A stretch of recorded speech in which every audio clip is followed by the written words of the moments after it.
Good morning. Please be seated and welcome to Mayflower Congregational United Church of Christ, where no matter who you are or where you are on life's journey, you are welcome here.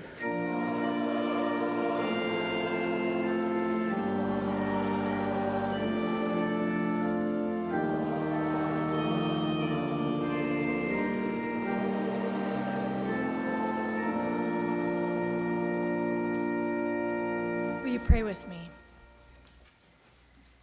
Gracious God, we've said it before several times. We've sworn up and down that we have successfully removed all the chemical weapons available to the dictator.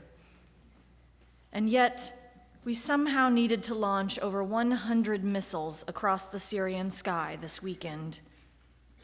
Perhaps mission accomplished does not mean what we think it means. We confess that this is on us. We've known for a long time what's been going on in Syria. But who will receive our confession? Do we confess to you, Holy One? It's not like we can say we weren't sure what you call us to do. Deuteronomy 10, verse 19, you shall also love the stranger, for you were strangers in the land of Egypt. From a land in the middle of civil war, from a land we have bombed, we have only accepted 11 refugees. 11, all year long. What do we say to the Syrian people? They cannot possibly want to hear our confession. Those Syrian babies cannot hear anything we say, much less our mumbling about how we were too worried about our own safety to let them in. Who will receive our apology? Do we tell you that we're sorry, Holy One? We are always needing to apologize for something, but this is different. This is more than losing our temper. We are our brother's keeper, but we turned away. Do we apologize to the Syrians who had nowhere to run? It's too late to say we're sorry to the dead. What is our penance for these sins? We are not sure we want to know what the penance is for refusing our neighbors as they pound on our front door, asking to come in, asking to be safe, asking for room at the inn, only to be told that our feeling safe is more important than their being safe. Maybe if we felt badly enough, maybe if we felt guilty enough, maybe then things would change. Apparently, we're not there yet. God have mercy. Or maybe we should be saying that to ourselves. People of God, have mercy. People of God, have mercy. If you'll turn with me to the first book of the Bible, Genesis, I'll be reading from the first chapter, verses 24 through 31. And God said, let the earth bring forth living creatures of every kind, cattle and creeping things and wild animals of the earth of every kind. And it was so. God made the wild animals of the earth of every kind, and the cattle of every kind, and everything that creeps upon the ground of every kind. And God saw that it was good. Then God said, let us make humankind in our image, according to our likeness, and let them have dominion over the fish of the sea, and over the birds of the air, and over the cattle, and over all the wild animals of the earth, and over every creeping thing that creeps upon the earth. So God created humankind in his image. In the image of God he created them, male and female he created them. God blessed them and said to them, be fruitful and multiply, and fill the earth and subdue it, and have dominion over the fish of the sea, and over the birds of the air, and over everything that moves upon the earth. God said, see, I have given you every plant yielding seed that is upon the face of all the earth, and every tree with seed in its fruit. You shall have them for food. And to every beast of the earth, and to every bird of the air, and to everything that creeps on the earth, everything that has the breath of life, I have given every green plant for food. And it was so. God saw everything that he had made, and indeed, it was very good. Here ends the reading inspired by God. May God grant to us wisdom and courage for interpretation. So every once in a while, someone will ask me to preach a particular sermon again because it was important to that person.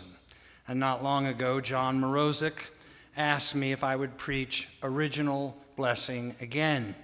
And this morning I'm honoring that request. And it begins, oddly enough, with something called syllogistic logic, which we teach in critical thinking, and you are really familiar with. It sounds like this. Major premise, all men are mortal. Minor premise, Socrates is a man. Therefore, conclusion, Socrates is mortal. Now, sometimes people will just drop the first or major premise, all men are mortal, because everyone knows that's true. We assume it. So often we do not express our first premises because we assume them, and in Greek logic, an assumed premise is called an enthymeme. Great word. A more modern example would be this. Rogaine grows hair. Therefore, bald men love Rogaine. You see, no one thinks to state the major premise. It's assumed that bald men would prefer to have hair. That's an enthymeme. And there are assumed premises all over American politics, like wealth will trickle down, more guns will make us safer, and they run amok in Christianity too, like Jesus came to save our souls and died to pay the price for our sins. And then, of course, there's original sin, which may be the granddaddy of all enthymemes, the most important assumed premise in the church. What I've been asking my students to do for years is to challenge their assumed premises and to see how that changes many of the arguments they take for granted. So, what if money does not trickle down? What if more guns do not make us safer? And in the church, what if we are not born helpless little sinners, but are, to use the title of a book by Matthew Fox, born an original blessing? Now, this is not to say that people don't sin and mess up in a multitude of ways, but it's not because we can't help ourselves. Perhaps we don't need, in fact, to have our souls saved so much as to have them restored, to remember where we came from, where we're going, and to whom we belong. The church is now awash in so-called developed doctrines, those first premises that are nowhere to be found in the Bible. Original sin says that we are born into sin, that we inherit it from our first parents, Adam and Eve.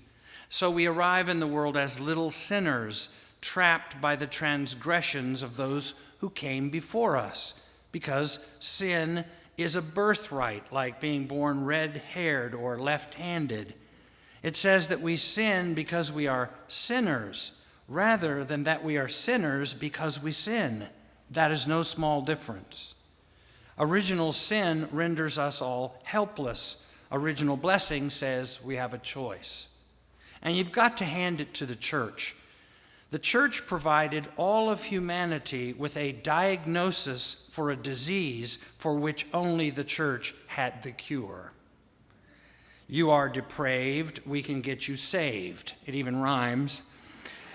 And that, my friends, would be the ultimate spiritual franchise. What's more, if you can keep the masses from challenging your assumed premises, you have enormous power. Just take the idea of the divine right of kings. That enslaved humanity for centuries until someone got up one day and said, no, the king is not divine. The emperor has no clothes. The earth is not the center of the universe. Copernicus challenged the assumed premise of an earth-centered universe, and then Galileo made it official, and so the church put him under house arrest for being right. The doctrine of original sin, as we understand it in the church, is nowhere to be found in the Hebrew Scriptures or in the New Testament either. Of course, we have this wonderful story in Genesis in which a mythical couple, Adam and Eve, who have everything they need but apparently not everything they want, choose to sin and then get us all kicked out of the garden. I call it a myth not because it's not true, but because it contains a truth larger than mere facts can convey. The instructions to Adam and Eve are clear enough. Do what you please, but just don't do one thing. One thing. Don't eat the fruit of one tree in the middle of the garden, or you will die. Nonsense, says the serpent. Go for it. It will open your eyes and you will become like God, knowing good and evil. Besides, if one's told exactly what not to do, isn't that exactly what one begins to want to do? So the woman partakes first, of course, because the story is written by a man. She partakes, and then she recommends it to Adam, the little temptress. And immediately they realize that they are naked, i.e., they discover shame. But the best part of the story really is the passing of the buck.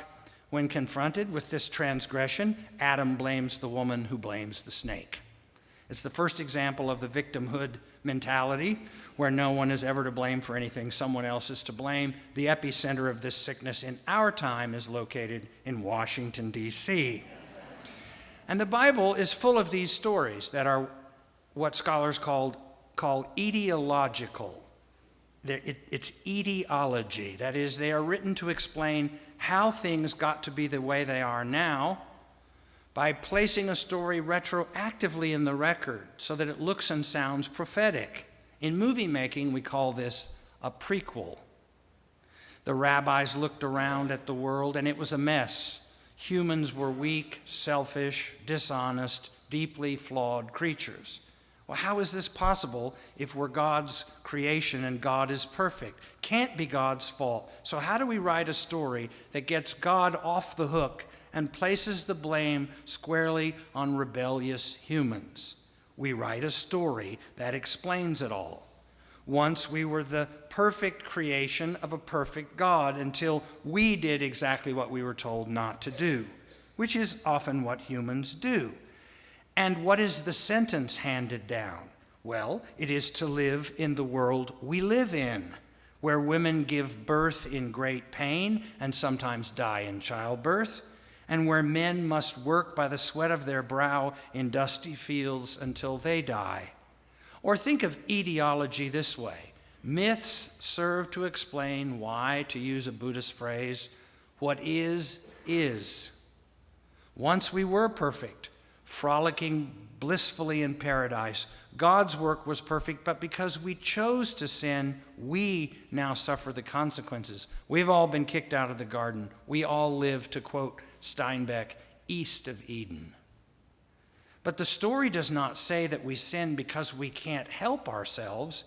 It says we often choose to sin and then suffer the consequences. This is wisdom, not doctrine, until Augustine created the doctrine of original sin, because Augustine knew a thing or two about sinning. If you've studied his life, especially the sins of the flesh. He was quite the rogue until his conversion, and then he went on writing about the impure thoughts he still had after becoming the Bishop of Hippo. So perhaps original sin helped Augustine to deal with the decisions he had made because, he just couldn't help himself. They call it original sin, which, by the way, led one stand-up comic to say, I'm all for original sin. I think if one is going to sin, one ought to be original about it.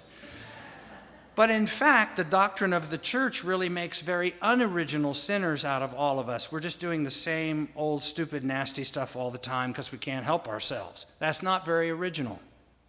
I saw a sign once in front of a church in Oklahoma, one of those wayside pulpits out on the lawn that announces the sermon title, and it said in big block letters, "If you're done with sin, then come on in."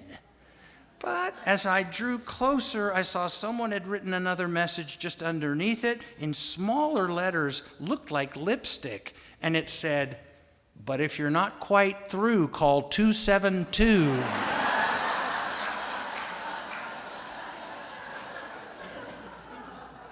So, what if Matthew Fox is right?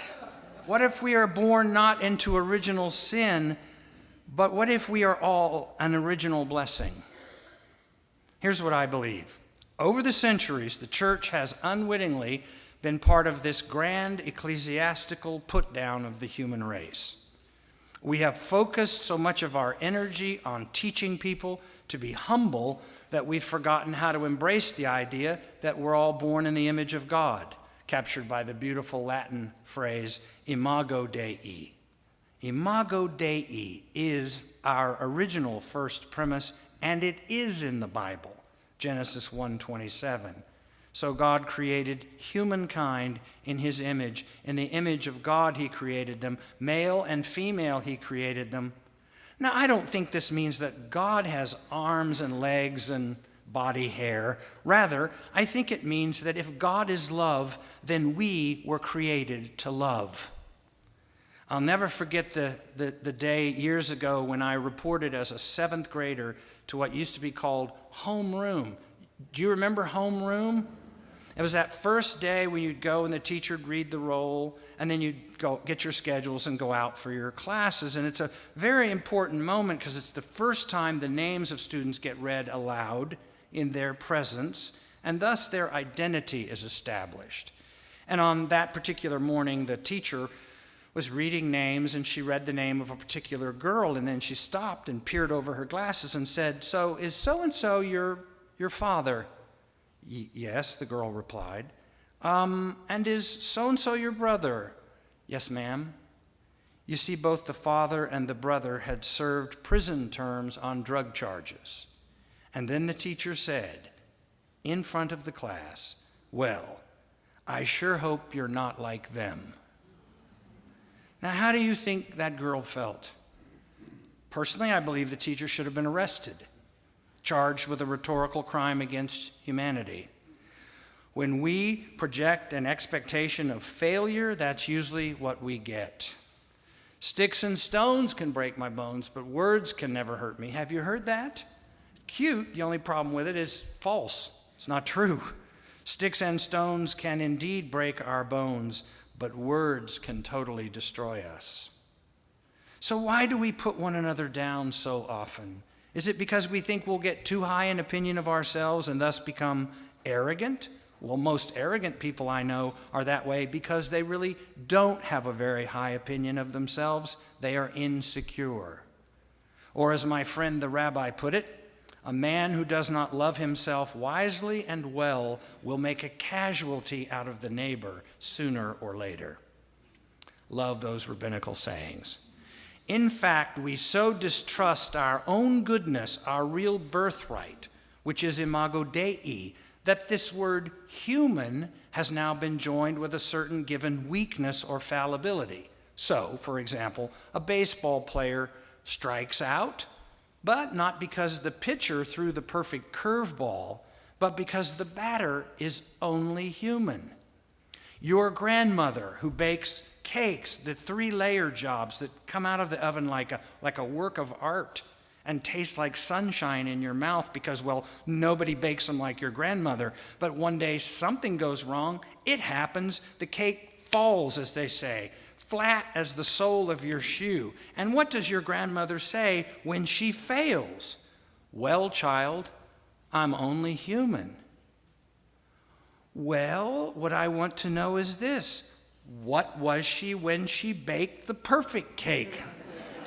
What was the baseball player when he hit the grand slam or made the diving catch? We seem to want to talk about our humanness as a way of explaining failure, but not as a way of explaining success. It's original sin over original blessing again. We've all heard this: to err is human, to forgive divine. See how the pie is sliced? Humans also forgive, do they not? I can tell you from personal experience that most children do not start out life all bent over from the weight of excessive and crippling humility. They do not come into the world stooped over from self-loathing. We have to sort of drill that into them. You take, for example, a 9-year-old boy who's just gotten an A in arithmetic from a really demanding teacher, and he's on his way home from school, and he's got this grade card in his hands, and he just shows it to everybody. Look at that. You see that A? That's an A, baby. She doesn't give A's to anybody. That's not a B. That's not a C. Take a look for yourself. Come on up here. Look at that. That is an A. I think I'm going to skip junior high, skip high school, go straight to college. Now you take that same boy 30 years later, he's a civic leader, he's community-minded, he's been the head of some project, and they call him up so he can receive recognition for his work. And what does he do in his little thank you speech? Stares at the floor, counts his shoelaces, mumbles a few words of thanks for all the forgotten people who made it possible, and his grandmother who came over on a covered wagon. Sometimes I just wish people would get up and say, "Thank you, I deserve this." In fact, this thing ought to be made of solid gold the way I worked on this project. A man named Edgar Lee Masters from Spoon River, Illinois, wrote a bunch of poems once and called them the Spoon River Anthology. And basically, they're all framed on one idea. The people in Spoon River have all died, and now that they're dead, they're telling the truth. One of them is named Constance Hadley, and this is what she said, quote, "You praised my self-sacrifice, Spoon River, for rearing Irene and Mary, orphans of my older sister, and you censured Irene and Mary's contempt of me. Don't praise my self-sacrifice, and don't censure their contempt of me. I cared for them, it's true enough, but I poisoned all my benefactions to them by constant reminders of their dependence on me." Do you know what she means? It sounds like this: as long as you girls set foot under my table, as long as you sleep under this roof, remember who took you in when your mother died. In other words, every kind word was accompanied by a reminder of the indebtedness of the recipient. Is it any wonder that the people we try to help so often end up hating us for it? When I was a boy growing up in Wichita, Kansas, I was a double PK, son of a preacher, son of a professor. This is the fate of my own children. My home church, Plymouth Congregational Church, had the annual Christmas project. We really didn't do very much benevolence the rest of the year, not like Mayflower, because, you know, the budget's tight and all that. But around Christmas time, we knew we had to show how much we cared. Inspired by Jesus, who is the reason for the season, and on fire to help the needy and put Christ back in Christmas, a bunch of us from the youth group, we set out to spread love and joy, and we never thought for 1 minute we were being condescending about it. We made these baskets for the poor, and then we dared to go into what we used to call the ghetto in those days to distribute them, and we felt really good about it. In fact, we were proud as peacocks.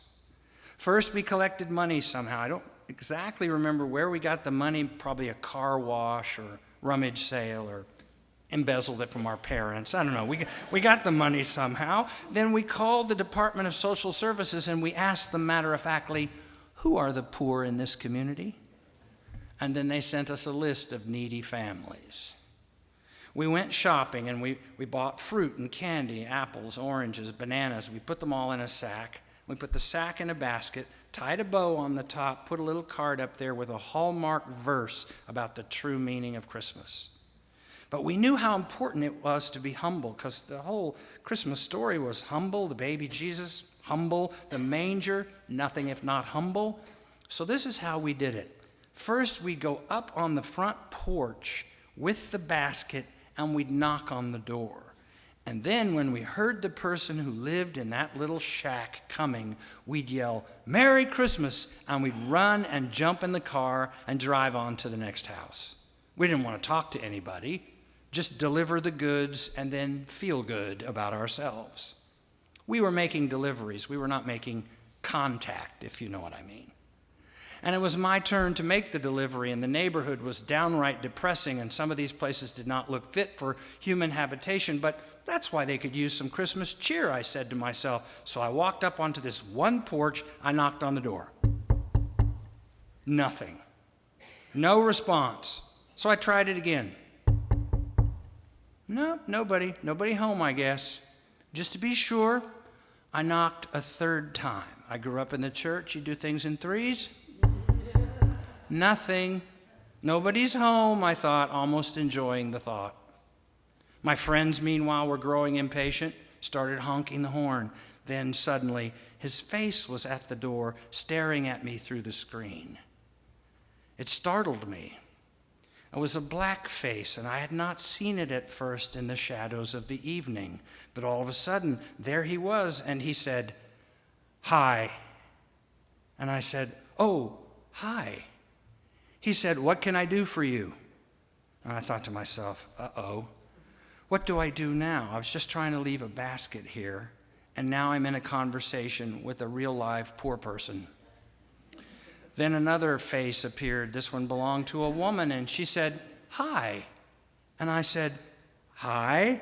And then she said, "Won't you come in?" Come in? Well, sure. This is not working out like I planned. Then they introduced themselves to me. "I'm Benjamin Johnson, and this is my wife, Claire." And Claire said, "And I can speak for myself. I'm Claire."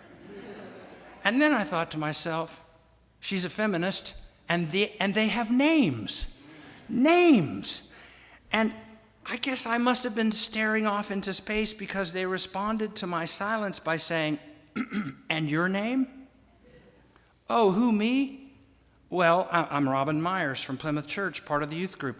"Oh, yes," said Claire, "the big church, beautiful church."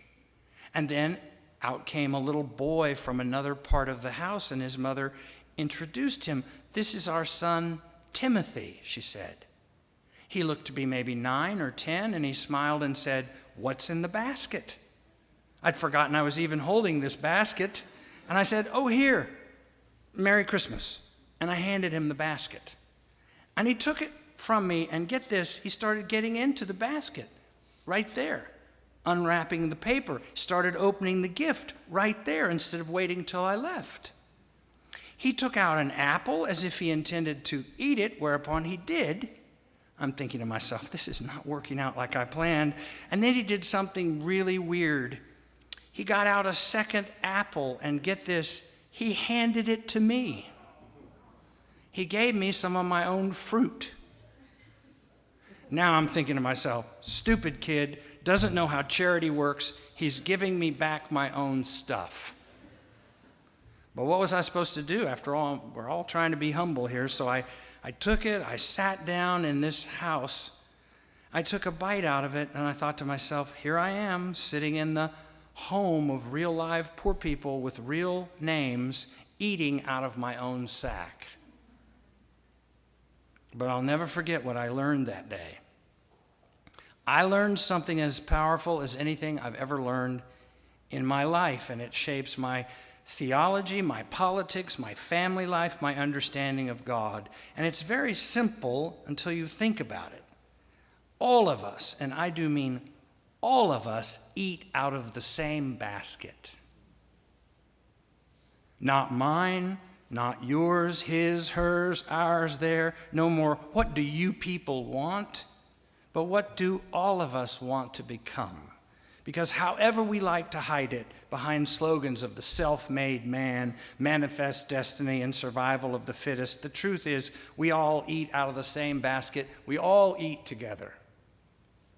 The world is not our project, our opportunity to take from the poor and give to the rich, and then sanctify our guilt with a little charity at Christmas time. No, we're all in this together. As Lori puts it, all of us need all of us to make it.